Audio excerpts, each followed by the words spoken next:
আসসালামু আলাইকুম, কেমন আছেন সবাই? আশা করি সবাই ভালো আছেন। আলহামদুলিল্লাহ আমরা ভালো আছি। চলে আসলাম এই যে দুপুরে রান্নাবান্নার একটা ভিডিও নিয়ে। আসলে কি রান্নাবান্না করব, যে গরম পড়ছে, মানে চুলার কাছে যেতে ইচ্ছে করে না।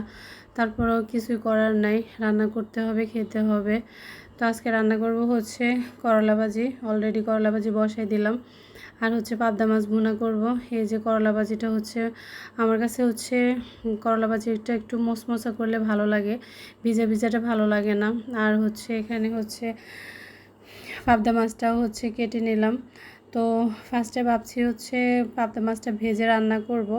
তা আমি এই পাতিলটা হচ্ছে কালকে রাতে হচ্ছে একটা ভাজি করছি, ভাবলাম যে পাতিলটার মধ্যে হচ্ছে পাবদা মাছটা মানে ভাজি করলে এটা উল্টে মানে যাবে, কিন্তু আসলে দেখেন এটার কি অবস্থা হয়েছে। মেজাজটা এত খারাপ হয়েছে। একই তো হচ্ছে গরম, তার মধ্যে যদি মানে এই অবস্থা হয় তখন বুঝেন যে মেজাজটা মানে কোন পর্যায়ে যায় পৌঁছে। পরে মেজাজ খারাপ হয়ে একদম আর কোনো কিছু চেঞ্জ না করে পাতিল একদম মানে এই পাতিলেই হচ্ছে আর ভাজি না করে একদম ভুনা করে মানে ভুনাটাই করে ফেললাম পাবদা মাছটা। তো আর কী করবো, একদম হচ্ছে মশলা টশলা কষিয়ে সব কিছু দিয়ে হচ্ছে পাবদা মাছটা ভুনা করে ফেললাম। আর ভাজি করলাম না, ভাবলাম যে আমার হচ্ছে ভুনার চাইতে ভাজিটাই পছন্দ। তো আজকে হচ্ছে ওনার পছন্দ মতোই রান্না করব। কিন্তু এক হচ্ছে গ্যাসের প্যারা, দুই হচ্ছে গরমের প্যারা, তিন হচ্ছে মাছ উল্টাতে গিয়ে হচ্ছে সব হচ্ছে ভেঙে যাইতেছে। মানে মেজাজটা আজকে পুরোটাই খারাপ হয়ে গেছে দুপুরে রান্না করতে যাই। পরে একদম মেজাজটা জাস্ট খারাপ করে কি আর করব, ভুনা করে ফেললাম। তো যাই হোক, তারপরও খারাপ হয়নি, ভালোই হয়েছে। আমি হচ্ছে পাবদা মাছটা বেশিরভাগ হচ্ছে বোনাই খাই, কিন্তু আমা বলতেছে ভাজি ভালো লাগে। আর এখানে হচ্ছে রাইস কুকারে হচ্ছে ডালটা বসাই দিলাম। আর এদিক দিয়ে হচ্ছে পাবদা মাছটা অলরেডি হয়ে গেছে।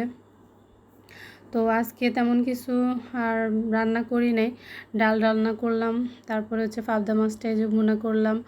আর হচ্ছে আগের মাছের ঝুড়া ভাজি ছিল, করলা ভাজি করলাম। তো অলরেডি হচ্ছে রান্না বান্না শেষ হয়ে গেছে, শাক ভাজি ছিল। আর এ ফাঁকে হচ্ছে ঘরের যত কাজকর্ম ছিল সব করে ফেললাম।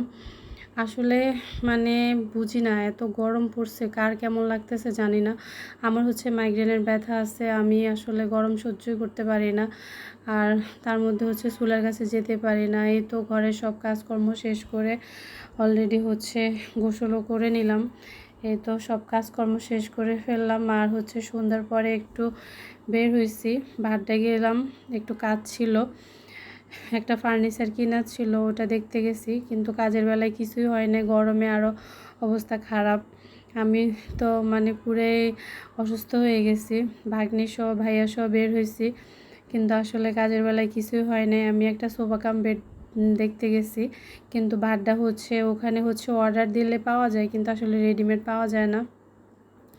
তো কি করব, সবাই মিলে আসলাম হচ্ছে মালিবাগে। আইসা হচ্ছে একদম জবরদস্ত একটা মানে নাস্তা করে নিলাম। সবাই হচ্ছে ওখানে হচ্ছে সন্ধ্যার নাস্তাটা করে নিলাম। আর আসার সময় ভাড্ডার রাস্তাটা এত পরিমাণে জ্যাম থাকে, আসলে কি বলবো, মানে এত কষ্ট হয়েছে যেটা বলার বাহিরা। তো ভাগ্নি, ভাই বোন সবাই মিলে হচ্ছে নাস্তা করে হচ্ছে বাসায় চলে আসলাম। বাসার আম্মা ছিল, ছেলে ছিল, ওদের জন্য নাস্তা নিয়ে আসলাম। এই তো এখানে হচ্ছে চিকেন চাপ নিলাম, তারপরে নান রুটি নিলাম, আর একটা একটা করে 7 আপ নিলাম। খেয়ে দিয়ে হচ্ছে বাসার দিকে চলে আসলাম। তো ভিডিওটা কেমন লাগছে সবাই জানাবেন, লাইক করবেন, বেশি বেশি করে শেয়ার করবেন। আর হচ্ছে আমার পেজটা ফলো করবেন। আর যারা ইউটিউব থেকে দেখতেছেন তারা সাবস্ক্রাইব করে দিবেন। সবাই ভালো থাকবেন, সুস্থ থাকবেন, আমাদের জন্য দোয়া করবেন। আল্লাহ হাফেজ, আসসালামু আলাইকুম।